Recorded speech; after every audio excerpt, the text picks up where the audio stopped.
Good morning dear students. आप सभी का इस एजुकेशनल यूट्यूब चैनल पर हार्दिक स्वागत है।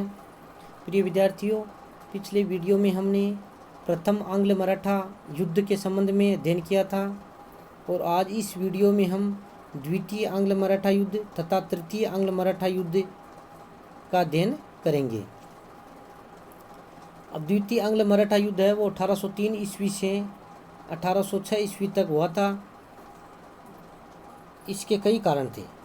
सर्वप्रथम मराठों में पारस्परिक संघर्ष। 1800 ईस्वी में नाना फडणवीस मराठा सरदार की मृत्यु हो गई थी। वह एक प्रभावशाली था और वह जब तक जीवित रहा मराठों के आंतरिक झगड़ों को अपने प्रभाव से दबाता। उसकी मृत्यु के बाद में सभी मराठा सरदार एक दूसरे का विरोध करने लगे। होलकर, पेशवा व सिंधिया में शक्ति हेतु प्रतिद्वंदिता प्रारंभ हो गई। इस संघर्ष में पेशवा व सिंधिया ने मिलकर होलकर का विरोध करना आरंभ कर दिया। होलकर ने 1802 ईस्वी में सिंधिया व पेशवा की सम्मिलित सेनाओं को बुरी तरह पराजित किया और पूना पर अधिकार कर लिया। होलकर ने राघोबा के दत्तक पुत्र के बेटे विनायक राव को पेशवा बना दिया।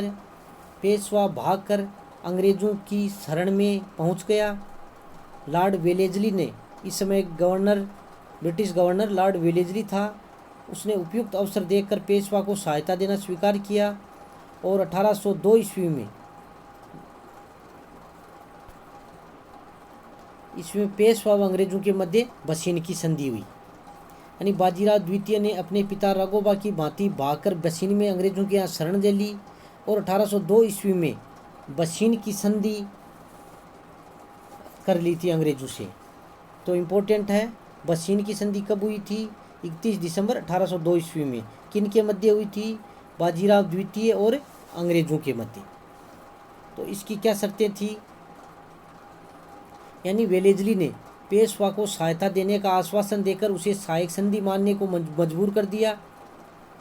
इस संधि के अनुसार ये निश्चित हुआ कि मौका पड़ने पर अंग्रेज व पेशवा एक दूसरे की मदद करेंगे। पेशवा एक अंग्रेज सेना रखेगा जिसके खर्चे के लिए वह 26 लाख रुपए की आय के क्षेत्र अंग्रेजों को देगा। पेशवा अंग्रेजों के अलावा किसी विदेशी को अपने यहाँ नौकरी पर नहीं रखेगा। पेशवा अंग्रेजों की अनुमति के बिना किसी भी राज्य के साथ युद्ध या संधि नहीं कर सकेगा। इस संधि के द्वारा पेशवा ने संपूर्ण मराठा जाति की स्वतंत्रता को अंग्रेजों के हाथों बेच दिया। इस संधि से मराठों के आत्मसम्मान और प्रतिष्ठा को प्रबल आघात पहुंचा था। बसीन की संधि अंग्रेजों के लिए अत्यधिक महत्वपूर्ण जीत थी क्योंकि ये संधि राज्य से न होकर राज्यों के संघ से थी। अतः संपूर्ण मराठा संघ कानूनी रूप से अंग्रेजों के प्रभाव में आ गया व लॉर्ड वेलेजली को मराठा राजनीति में हस्तक्षेप करने का अवसर मिल गया था। मराठा सरदारों द्वारा बसीन की संधि का विरोध। पेशवा द्वारा अंग्रेजों के प्रभुत्व को स्वीकार करने से सारी मराठा जाति नाराज हो गई। तब मराठा सरदार बहुत ही क्रोधित हुए। उनकी राष्ट्रीय भावना को इस संधि से बड़ी ठेस पहुंची। उनका कहना था कि पेशवा ने किस प्रकार उसकी सलाह लिए बिना ही मराठों की स्वतंत्रता व देश को अंग्रेजों के हाथों में बेच दिया है। तो इसके बाद में मराठा सरदारों ने अंग्रेजों से अलग अलग युद्ध किए। वेलेजली के नेतृत्व में ब्रिटिश सेना ने सितंबर 1803 में असाय में तथा नवंबर 1803 में अरगांव में सिंधिया व भोसले की मिलीजुली सेना को हराया। उत्तर में लॉर्ड लेक ने 1 नवंबर 1803 को लसवाड़ी के युद्ध में सिंधिया को पराजित किया। रघुजी भोसले द्वितीय ने अंग्रेजों से पराजित होकर 17 दिसंबर 1803 ईस्वी को देवगांव की संधि की। उसने बालासोर सहित कटक व वर्धा नदी के पश्चिम भाग अंग्रेजों को दे दिए। दौलतराव सिंधिया ने भी अंग्रेजों से 30 दिसंबर 1803 ईस्वी को सुरजी अर्जुन गांव की संधि की, जिसमें गंगा यमुना के बीच के क्षेत्र, बुंदेलखंड का कुछ भाग और गोदावरी तक का प्रदेश अंग्रेजों को दे दिया। मुकंदरा के युद्ध में 1804 ईस्वी में जसवंत राव होलकर ने कर्नल मोहनसन के नेतृत्व वाली ब्रिटिश सेना को पराजित किया। अंत में जसवंत राव होलकर ने 7 जनवरी 1806 ईस्वी में सर जॉर्ज बार्लो से राजपुर घाट की संधि की। यानी एक तरीके से ये द्वितीय आंग्ल मराठा युद्ध हुआ, इसमें मराठों की शक्ति काफ़ी कमज़ोर हो गई थी। तृतीय आंग्ल मराठा युद्ध 1817-1818 ईस्वी तक चला था। इसके भी कई कारण थे। पेशवा बाजीराव द्वितीय का असंतुष्ट होना। इस समय जो पेशवा था वो बाजीराव द्वितीय था। अंग्रेजों के अपमानजनक व्यवहार से पेशवा बाजीराव द्वितीय नाराज था,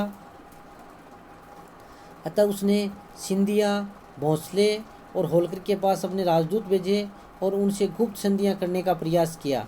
इससे अंग्रेजों और पेशवा के बीच कटुता बढ़ गई। दूसरा कारण है मराठों की पारस्परिक फूट। इस समय पेशवा बाजीराव द्वितीय तथा मराठा सरदार गायकवाड़ के बीच सीमा संबंधी विवाद चल रहा था। जब गायकवाड़ के एक मंत्री की हत्या कर दी गई तो अंग्रेजों ने उस हत्या के लिए पेशवा के मंत्री को उत्तरदायी ठहराया। इससे भी अंग्रेजों और पेशवा के बीच मनमुटाव बढ़ गया था। नागपुर के अप्पा साहब का असंतुष्ट होना। अंग्रेजों ने 27 मई 1816 को नागपुर के मराठा सरदार को एक संधि करने के लिए बाध्य किया, जिसके अनुसार उसने नागपुर में अंग्रेजी सहायक सेना रखना स्वीकार किया। इस संधि से अप्पा साहब भी अंग्रेजों से नाराज हो गए। होलकर का नाराज होना। अंग्रेजों ने होलकर राज्य के एक शक्तिशाली सरदार अमीर खां को अपनी ओर मिला लिया। अंग्रेजों की इस कूटनीतिक चाल से होलकर अंग्रेजों से नाराज हो गया। इन सब कारणों से ये तृतीय आंग्ल मराठा युद्ध हुआ। इस समय ब्रिटिश गवर्नर लॉर्ड हेस्टिंग्स थे, ध्यान में रखना, लॉर्ड हेस्टिंग्स थे।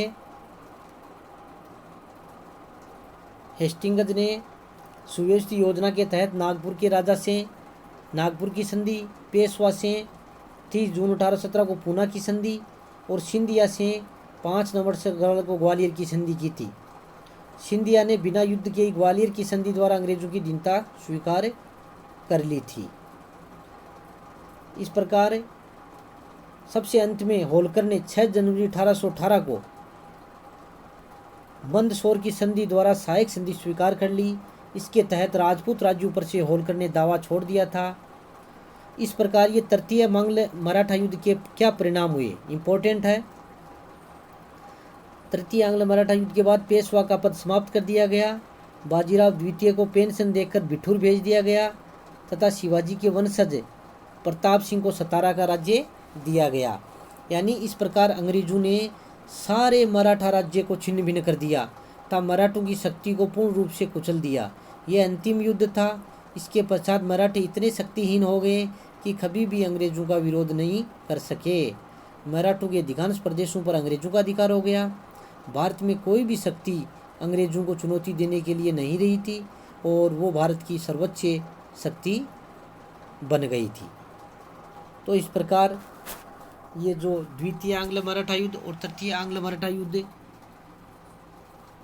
हुए, कब हुए, किन किन के बीच हुए, कौन सी संधि हुई, पेशिन की संधि की क्या शर्तें थी, तो इन सब को आपको अच्छी तरीके से अध्ययन करना है और इनको याद भी करना है। धन्यवाद।